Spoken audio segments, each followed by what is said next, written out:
नमस्कार दोस्तों, NJ study official YouTube channel पर आपका बहुत बहुत स्वागत है। दोस्तों, इस चैनल के माध्यम से लगातार आपको सही व सटीक जानकारी दी जाती है, जिससे कि आप सभी प्रकार की चीज़ों से अपडेट रहें और आगे भी इसी तरह के डेली अपडेट चाहते हैं तो चैनल को सब्सक्राइब ज़रूर करें, ताकि मुझे भी मोटिवेशन मिले और मैं आप सबके लिए और कुछ नया कर सकूं। तो चलिए देख लेते हैं कि आज की न्यूज़ क्या है। आज की न्यूज़ है, सिर मुंडवाओ या करो बूट पॉलिश, अभी शिक्षक भर्ती की गुंजाइश नहीं।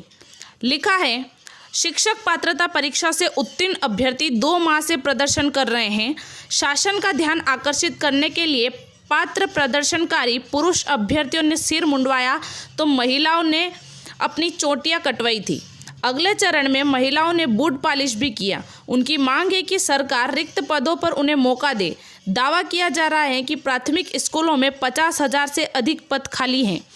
उधर इस मामले में नव दुनिया से बातचीत में स्कूल शिक्षा राज्य मंत्री इंदर सिंह परमार ने कहा कि रिक्त पद नई भर्ती के अभ्यर्थियों से भरे जाएंगे। साथ ही उन्होंने यह भी कहा कि प्रदेश में प्राथमिक शिक्षक के 51,000 पद ही रिक्त नहीं हैं तो भर्ती का सवाल ही नहीं उठता। उन्होंने कहा कि इतने पदों पर सितंबर तक नियुक्ति प्रक्रिया पूरी कर ली जाएगी। इसके बाद प्रमोशन की प्रक्रिया भी चल रही है। अगर प्रमोशन के बाद पद रिक्त हुए तो सोचा जाएगा। स्कूल शिक्षा विभाग की ओर से प्राथमिक शिक्षक पात्रता परीक्षा 2020 की काउंसलिंग प्रक्रिया जारी है। विभाग की ओर से प्राथमिक शिक्षक के 18,527 पदों पर भर्ती चल रही है, लेकिन अभ्यर्थी 51,000 पदों पर भर्ती की मांग कर रहे हैं। 1,76,000 पात्र अभ्यर्थी वंचित। अभी प्राथमिक शिक्षक के 18,527 पदों पर भर्ती चल रही हैं। वहीं प्राथमिक शिक्षक भर्ती के पात्र अभ्यर्थी 2 माह से लोक शिक्षण संचालनालय DPI के सामने पद वृद्धि की मांग को लेकर प्रदर्शन कर रहे हैं। परीक्षा में करीब 9 लाख अभ्यर्थी शामिल हुए थे। इसमें 1,94,000 पात्र अभ्यर्थी हैं। इस भर्ती के बाद भी 1,76,000 अभ्यर्थी वंचित रहेंगे। 12 साल बाद हुई भर्ती। प्राथमिक शिक्षक पात्र अभ्यर्थी मंगल सिंह का कहना है कि 2011 में करीब 30,000 प्राथमिक शिक्षक के पद पर भर्ती हुई थी। 12 साल बाद फिर से भर्ती प्रक्रिया पूरी की जा रही है। स्कूलों में सेवानिवृत्त और पदोन्नति के बाद करीब 50,000 पद खाली हैं। शासन की ओर से सिर्फ 18,527 पदों पर भर्ती की जा रही है। अगर पद वृद्धि कर भर्ती प्रक्रिया पूरी नहीं की जाएगी तो प्रदर्शन जारी रहेगा। आगे लिखा है कि तीसरी काउंसलिंग नहीं होगी। दूसरी तरफ उच्च माध्यमिक व माध्यमिक शिक्षक के पात्र अभ्यर्थी भी करीब साल भर से DPI के बाहर तंबू लगाकर धरना प्रदर्शन कर रहे हैं। इस पर भी मंत्री ने कहा कि उच्च माध्यमिक व माध्यमिक शिक्षक के पदों पर भर्ती अब नई पात्रता परीक्षा के माध्यम से की जाएगी। शिक्षक पात्रता परीक्षा 2018 के पात्र अभ्यर्थियों की अब तृतीय काउंसलिंग नहीं होगी।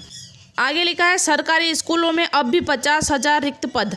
सरकारी स्कूलों में 21,000 उच्च माध्यमिक व माध्यमिक शिक्षक और प्राथमिक शिक्षक के करीब 18,000 पदों पर भर्ती के बाद भी सरकारी स्कूलों में अब भी करीब 50,000 सीटें रिक्त हैं। खासतौर पर ग्रामीण क्षेत्रों में ये स्कूल खाली हैं। तो आप सभी जानते हैं कि अभी पद वृद्धि को लेकर सरकार से मांग की जा रही है, परंतु शिक्षा मंत्री ने स्पष्ट रूप से कह दिया है कि अभी कोई पद वृद्धि नहीं की जाएगी और अब जो भी नए पद भरे जाएंगे उनके लिए नई वैकेंसी निकाली जाएंगी। और इसमें स्पष्ट लिखा है कि अब शिक्षक पात्रता परीक्षा 2018 के पात्र अभ्यर्थियों की भी अब तीसरी काउंसलिंग नहीं होगी।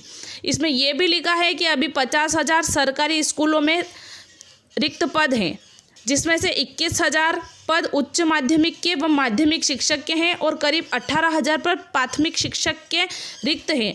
तो ये सभी पद अब नई वैकेंसी के माध्यम से भरे जाएंगे।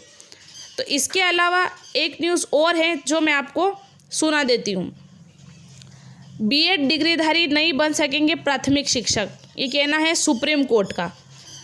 लिखा है, सर्वोच्च न्यायालय ने शुक्रवार को कहा कि B.Ed डिग्री के आधार पर प्राथमिक स्कूलों में शिक्षक नियुक्त नहीं हो सकते।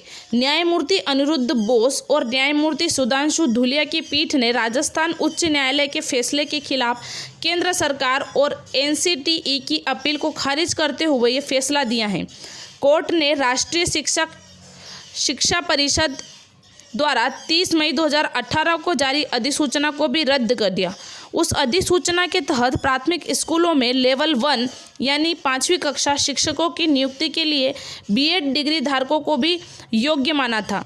एनसीटी ने इस अधिसूचना में बीएड डिग्री धारकों को प्राथमिक शिक्षक योग्य माना था, लेकिन कहा था कि नियुक्ति के 6 माह के भीतर ऐसे शिक्षकों को एक ब्रिज कोर्स करना होगा।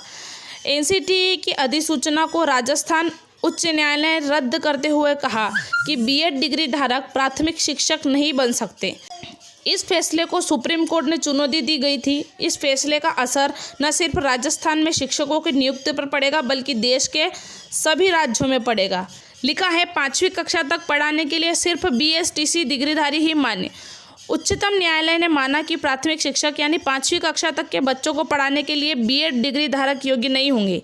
प्राथमिक शिक्षक के लिए सिर्फ बेसिक स्कूल टीचिंग सर्टिफिकेट यानी बीएसटीसी यानी डीएलएड समकक्ष वाले ही योग्य माने जाएंगे। तो ये फैसला राजस्थान के लिए सुनाया गया है, परंतु इसका असर अन्य राज्यों पर भी पड़ेगा क्योंकि ये सुप्रीम कोर्ट का फैसला है। तो अब ये देखना है कि अपने एमपी में इसका क्या असर होगा। ये राज्य सरकार तय करेगी कि बीएड वाले प्राथमिक शिक्षक की परीक्षा दे सकेंगे या नहीं। तो लगातार अपडेट के लिए चैनल से जुड़े रहें। चैनल को सब्सक्राइब, लाइक, शेयर जरूर करें। धन्यवाद।